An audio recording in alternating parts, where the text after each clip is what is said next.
हाँ तो भाई आई होप कि आप लोग बहुत ही बढ़िया होंगे। 23 या 24 दिन के बाद मैं अपने चैनल पे वीडियोस का ब्रेक तोड़ रहा हूँ और सीन वही है यार, जब आप कई सारी वीडियोस ऐसे बना रहे होते हैं ना स्पीड में, तो कई बार आपके दिमाग में क्रिएटिव ब्लॉक आ जाता है या फिर राइटर ब्लॉक जो भी कह सकते हैं। और इसको तोड़ने का बस एक सबसे ज्यादा पावरफुल तरीका यही होता है कि आप थोड़ा रेस्ट लें और अपने दिमाग को रीस्टार्ट होने के बाद फिर क्रिएशन में होते हैं। एंड थैंकफुली यार 20-23 दिन तो लगे, बट आई एम श्योर कि मेरा अब वो जो ब्रेक था वो टूट चुका है। अब मैं आपके सामने वीडियोस भर भर के लाने को तैयार हूँ, जिसकी शुरुआत में करना चाहूंगा आज महाअवतार नरसिम्हा के बारे में। जल्दी से अगर नटशेल के अंदर बताऊं तो ये एक इंडियन एनिमेशन मूवी है जिसको ओमले स्टूडियोज या फिर ओमले फिल्म्स ने बनाया है। और इसके टीजर को देखने के बाद भाई मेरे तो होश उड़ चुके हैं कि हमारे यहाँ पे ऐसी एक मूवी बन रही थी और मुझे उसके बारे में पता नहीं चला। तो क्या है ये मूवी, क्या है इसकी वीकनेस, क्या है इसकी स्ट्रेंथ, आज इसके बारे में बिल्कुल लॉजिकल तरीके से बात करेंगे और एक एक लॉजिक के साथ मैं आपको प्रूफ भी दूंगा। तो फिर चलिए बिना किसी देरी के वीडियो को करते हैं।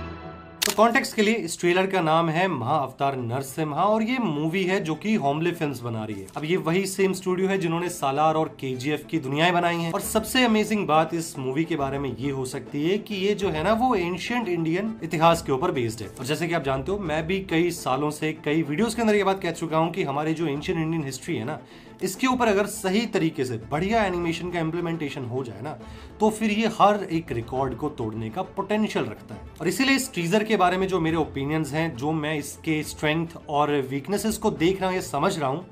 मैं इस वीडियो के अंदर उसको बिना किसी बायसेस के सिर्फ लॉजिक्स के हिसाब से आपके सामने रखूंगा और कोशिश करूंगा कि मैं आपको ये सारी चीजें प्रूफ के साथ बता पाऊं कि क्या इस मूवी की मुझे लग रहा है कि स्ट्रॉन्ग पॉइंट क्या है और क्या इसके वीक पॉइंट्स हैं। एंड आई होप कि आप भी इस वीडियो को अपने अनबायस्ड ओपिनियन के साथ ही देखेंगे और आपके जो भी ओपिनियंस या फिर जो भी विचार हैं वो कमेंट सेक्शन के अंदर आप वीडियो को पूरा देखने के बाद देंगे। तो इसी के साथ स्टार्ट करते हैं। इस टीजर की जो सबसे ज्यादा स्ट्रॉन्ग पॉइंट या सबसे ज्यादा स्ट्रॉन्ग चीज मुझे नजर आई है वो है इसकी वर्ल्ड बिल्डिंग। आई नो अब आप बोलोगे कि यार टीजर है, इसके अंदर वर्ल्ड बिल्डिंग क्या नजर आ गई। तो मैं यहाँ पे जिस चीज की बात कर रहा हूँ ना वो है विजुअल अपील की। क्योंकि देखो यार, ना सिर्फ एनिमेशन बल्कि दुनिया का कोई भी कंटेंट, फिर चाहे वो मूवीज हो, कॉमिक्स हो, कोई भी टाइप का फिक्शन है ना, उसके अंदर जो सबसे ज्यादा अमेजिंग चीज या पावरफुल चीज होती है वो उसके अंदर की दुनिया और उसके वर्ल्ड सेटिंग ही होती है। और एक राइटर के लिए या फिर एक क्रिएटर के लिए जो सबसे ज्यादा उसकी इम्पैक्टफुल या पावरफुल चीज या सुपर पावर उसके हाथ में होती है ना, वो ये होती है कि वो अपने वर्ल्ड के अंदर ऑडियंस को ये सोचने पे मजबूर कर दे कि हर बंदा ये बोले कि मैं भी इस दुनिया में जाना चाहता हूँ। एग्जाम्पल के लिए अगर आपने वो बचपन में नार्निया वाली मूवीज देखी है तो वहां पे वो जो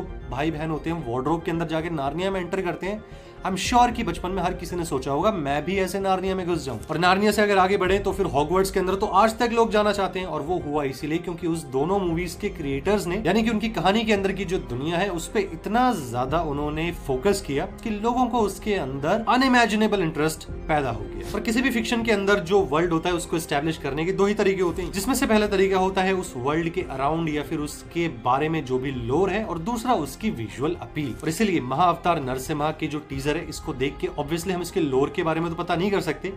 बट इस टीजर के अंदर जितनी भी यहाँ पे क्लिप्स नजर आई हैं उसके हिसाब से जो इसकी विजुअल अपील है वो भाई साहब किसी भी तरीके से किसी भी महीने में कम नजर नहीं आती है। क्योंकि वाइब्रेंट कलर्स हैं, ग्रैंड एनवायरनमेंट नजर आ रहा है, पूरी दुनिया के अंदर अलग अलग टाइप के मॉन्यूमेंट्स हैं, जिसको देख के ऐसा लगता है कि आर्ट डिपार्टमेंट की टीम ने काफी ज्यादा फोकस किया है और अच्छे से इसको बनाया है। तो फिर ये थिएटर में देखने में काफी इंटरेस्टिंग लग सकती है। लेकिन जैसा कि मैंने आपको बताया कि ये वर्ल्ड बिल्डिंग तो किसी भी फिक्शन का सिर्फ एक पार्ट होती है। असली में उस वर्ल्ड को जो अलाइव यानी कि जिंदा करता है वो है उसके अंदर के किरदार, उसके कैरेक्टर्स। और एनिमेशन के अंदर जब बात कैरेक्टर्स की आती है ना, तो ये एक अलग ही तरीके का अपना सरदर्द होता है, जिसको समझने के लिए आप ऐसे समझो कि अगर मान लो मैं वर्ल्ड बिल्डिंग की बात करता हूँ, एग्जाम्पल के लिए मैं हॉगवर्ट्स की बात करता हूँ। अपने आप में अगर हॉगवर्ट्स के अंदर की वो अपने आप चलने वाली सीढ़ियों को अगर हटा दें, एक आध और मैजिकल चीजों को हटा दें, तो हॉगवर्ट्स असल में सिर्फ एक बिल्डिंग है ना जो कि एक जगह पे खड़ी हुई है। तो अगर इसको 3D एनिमेशन में बनाए तो कैसे बनाएंगे? हॉगवर्ट्स का सबसे पहले एक मॉडल बनेगा, उसके बाद उसके अंदर टेक्सचरिंग होगी और जिसके बाद फिर उसको सीन के अंदर लुक डेवलपमेंट करके डायरेक्टर के हिसाब से लाइटिंग जैसी भी करनी है उसको वहां पे प्लेस कर दिया जाएगा, जो कि ऑब्वियसली अपने आप में बहुत ही ज्यादा मेहनत और रिसोर्स हैवी काम है। लेकिन जब बात आती है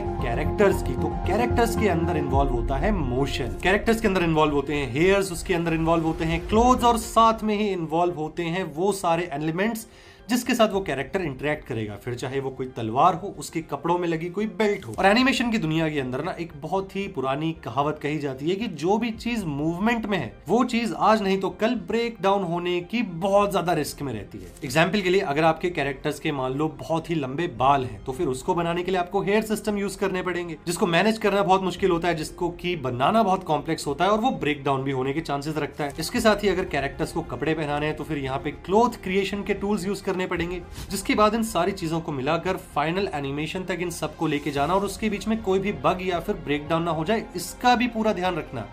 ये असल में बहुत ही ज्यादा इंपॉर्टेंट काम होता है। और ना सिर्फ इंडियन एनिमेशन बल्कि दुनिया की फिर चाहे वो जापानीज एनिमे स्टूडियो हो या फिर हॉलीवुड की कोई बड़ी कंपनी हो, हर किसी के सामने कभी ना कभी 3D एनिमेटेड कैरेक्टर्स को लेके प्रॉब्लम जरूर आएंगे। एग्जाम्पल के लिए अगर आपको याद हो कि 2010 में डिज्नी की एक मूवी आई थी टैंगल, जिसके अंदर रूपांजल का कैरेक्टर है जिसके बहुत ही लंबे बाल होते हैं। तो एज अ 3D आर्टिस्ट जब मैंने थोड़ी सी रिसर्च करी तो फिर जब मुझे टैंगल के बिहाइंड द सीन्स पता चले, वहां पे भी ये चीज प्रूव हो गई कि ये जब इतने बड़े स्टूडियो भी किसी कैरेक्टर के हेयर्स के साथ डील करते हैं ना, तो वहां पे ब्रेकडाउन्स का आना बिल्कुल कॉमन चीज है। दैट्स व्हाई महाअवतार नरसिम्हा के टीजर के अंदर भी जो कैरेक्टर्स है उनके अंदर मुझे थोड़ी बहुत कमियां नजर आई हैं। वीकनेस नंबर 1 है वो है इसकी कैरेक्टर एनाटॉमी। एग्जांपल के लिए मैं आपको ये 2 फोटोज दिखाता हूँ, एक है महाअवतार नरसिम्हा के कैरेक्टर की और दूसरी है उस एक रेफरेंस की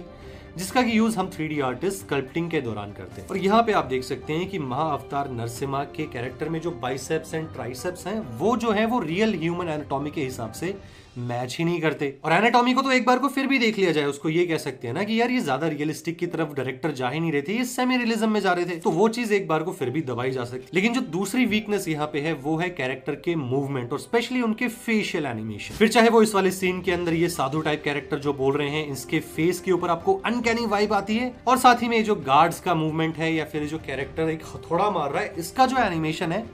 ये उतना ज्यादा स्मूथ या फिर फ्लूइड नहीं है जो कि आप किसी बड़े प्रोडक्शन हाउस से एक्सपेक्ट करते हैं। लेकिन आई नो यार कि यहाँ पे जो आर्गुमेंट उठ सकता है वो ये है कि यार क्या पता ये ओमलेस स्टूडियो की पहली एनिमेशन मूवी है, अभी चीजों को एक्सपेरिमेंट कर रहे हैं और आगे आगे अपने आने वाले प्रोजेक्ट्स के अंदर ये अपने आप को इंप्रूव भी कर जाएंगे, जो कि यार मैं खुद भी होपफुली सोचता हूँ, क्योंकि मैं तो ये चाहता हूँ कि इंडिया के अंदर से कोई भी एनिमेशन स्टूडियो या फिर ये बड़ी मूवी कंपनीज एनिमेशन के अंदर जरूर उतरे, इनके प्रोडक्ट बहुत ही ज्यादा रिफाइंड हो जो कि वर्ल्ड लेवल पे हमें रिप्रेजेंट कर पाए और हमारी ऑडियंस को सेटिस्फाई कर पाए। तो at the end of the day ये मूवी शायद जुलाई में 15 तारीख को रिलीज होगी, जिसको मैं तो ऑब्वियसली देखने जाऊंगा, लेकिन इसके साथ ही इसके टीजर के ऊपर क्या थी इसकी स्ट्रेंथ और क्या है इसकी वीकनेस, ये मेरे ओपिनियन थे। आई होप या फिर आई नो कि आप इससे एग्री और डिसएग्री कर सकते हैं, जिसके बारे में मैंने पहले ही कहा था कि आप कमेंट सेक्शन के अंदर जाकर अपने सारे ओपिनियन जरूर लिखिएगा, जो कि यार मैं कह सकता हूं कि टाइम की कमी के हिसाब से मैं सारे कमेंट्स भले ही रिप्लाई नहीं कर पाता हूं, लेकिन मैं हर एक कमेंट को पढ़ता जरूर हूं। तो फिर अपना कमेंट इस वीडियो के नीचे जरूर लिखिएगा। वीडियो अगर आपको पसंद आई हो तो इसको लाइक जरूर कीजिएगा, चैनल को सब्सक्राइब भी करना मत भूलिएगा। और इसी के साथ ही अब मैं आपसे मिलूंगा एक और नई वीडियो में, तब तक के लिए thank you so much for watching this video till the end.